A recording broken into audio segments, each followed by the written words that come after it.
Hey there, fellas. Night. We are just about prepared to resume work on our ATV. No use postponing it any further. Now, you might remember that last time we were successful in our testing. At the very least, nothing fell off, we didn't break anything. It's all good, everything works. Now, you do recall that we need to make us some tracks.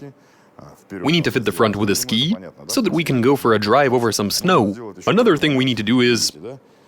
Well, you do see this, right? We have a shifter, and we need to make it so that we can shift the gears in this box. So we need to shift the gears in order to regulate our speed, just like on any car. So yeah, let's make the shifter work, put together some tracks, and immediately head out to do some testing. Lately we've been seeing a ton of snow, so let's go ahead and build this thing and go tear it up. Let's do this. Ural Motorcycle to ATV Part 2, First Drive. Translation and voiceover by BMI Russian.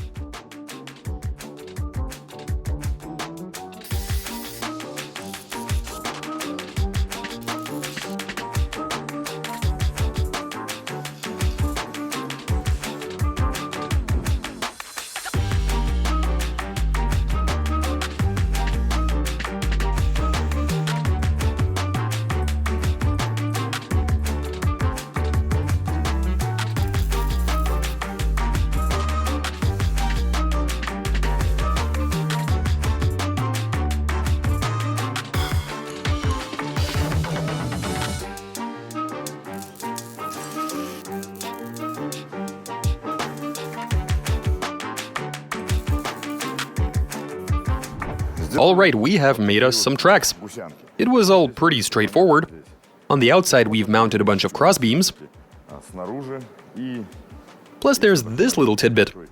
We've welded on some pieces of pipe, 20 by 40 mil, at a slight angle, which act as sort of guides to keep these tracks from sliding to the left or to the right. We wouldn't want these tracks to peel off at the worst possible moment. If that were to happen in some deep snow, putting them back on, I gather wouldn't be that simple. Here's another thing we really needed to do. We've got a very simple layout going here. The tail end of the stock shifting mechanism was cut off very sloppily, using a gas cutter. Just sheared it right off without even a second thought.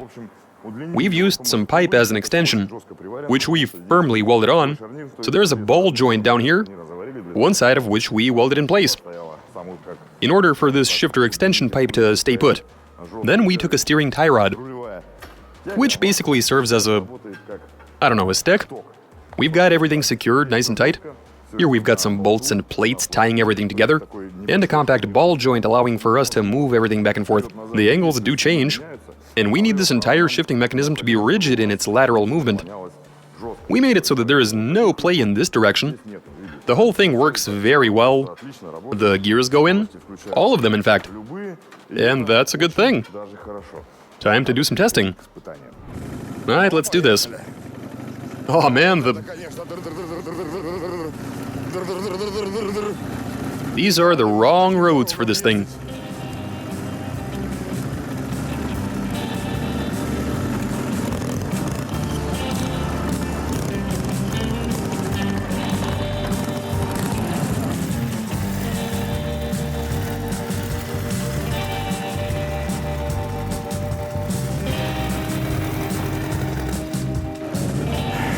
Screw these packed surfaces, man. We need something soft. Yeah, there we are. Without that ski, we need to fit a ski to this thing. Then we can tread into the really deep snow. Oh yeah, it is so much more enjoyable to ride on the soft snow.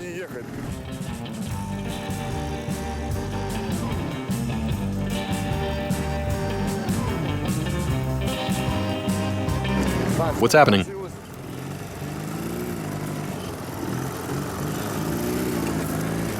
Oh, I see. The wheels seem to be spinning in the tracks.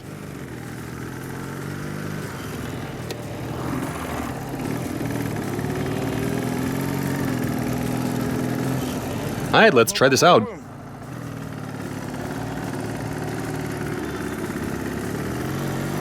Nope, same story. We need to make some kind of ridges. No way around that.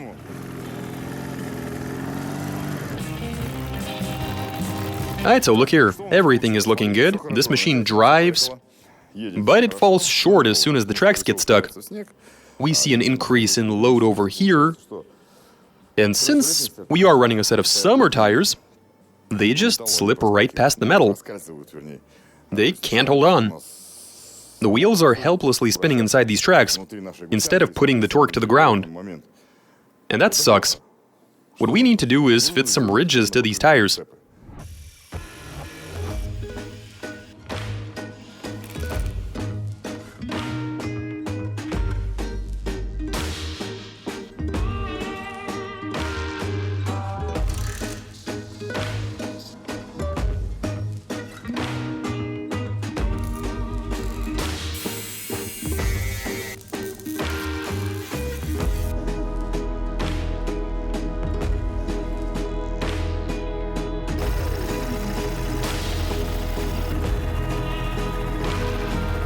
Okay, so we've made it to a field, and we're about to do some harsh testing. As for the mods we did, well, I did say we need to mount a ski, which we did. A makeshift one out of steel. We attached it to the wheel using 2 shackles from a Gazelle leaf spring. We welded on some plates and bolted everything down, and the ski is secure. As for the situation with the tracks, we've attached some ridges to these tires. Just like we did with those makeshift off-road tires we put together a while back, we bolted on pieces of a cut-up serpentine belt. So yeah, here we did the exact same thing. Bits of serpentine belt screwed on with some bolts, which should be able to grab onto these crossbeams. Now, even if a ridge comes into contact with the box tubing, things will unstick, and the next ridge will come into play. Alright, time to go to battle. Testing time. Let's do this.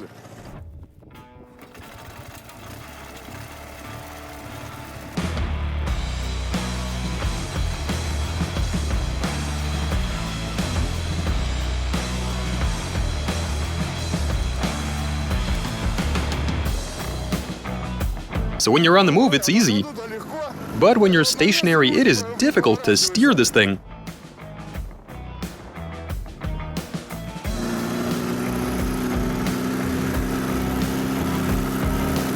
Oh man, this thing just doesn't care.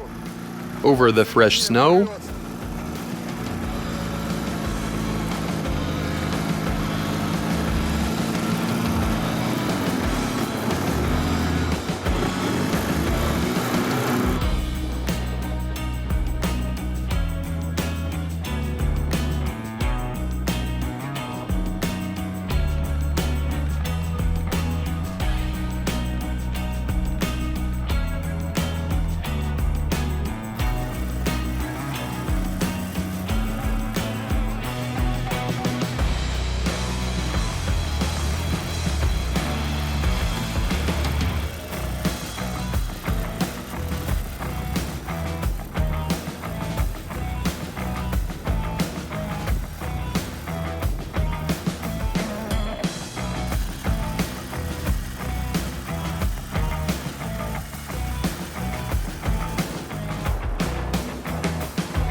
It goes, man. Not that fast, but it does make progress. So I had to go, and I can't say it was blisteringly fast. It ain't going 340 Ks. But even if it ain't too quick, it is pretty relentless. So I had my fun. And now the R&D department wants a piece of the action. What, you scared? Forgot your gloves? They're not gonna save your hands from freezing anyway, dude. It is super cold and windy outside. Minus 20 degrees Celsius almost. What, you off?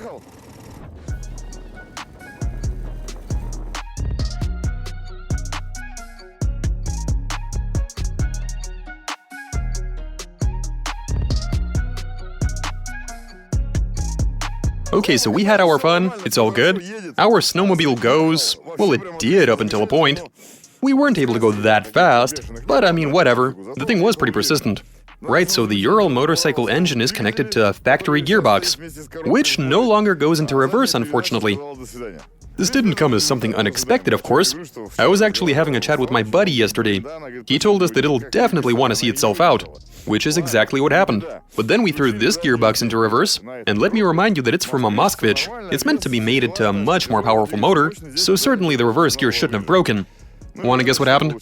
The reverse gear fell apart in this gearbox too. I'd say we did pretty well with the testing. I love this thing. I myself had a go, and so did the boys, when they still had a chance. At the very end, this machine was only able to drive backwards. You know what? I think we could have gone about this completely differently. It might have been easier to just flip the gearbox, and it would have worked pretty well. Remove the breather, drill a hole here. But I mean, at this point, you're looking at a complete redesign. Okay, so all in all, this was pretty good. Now we are actually going to do some revisions to make this thing bulletproof. I mean, I guess we're obligated to do it, right? But that's it for this episode. You guys watch us, subscribe, send in those comments and suggestions, give us a big thumbs up. Alright, catch you later.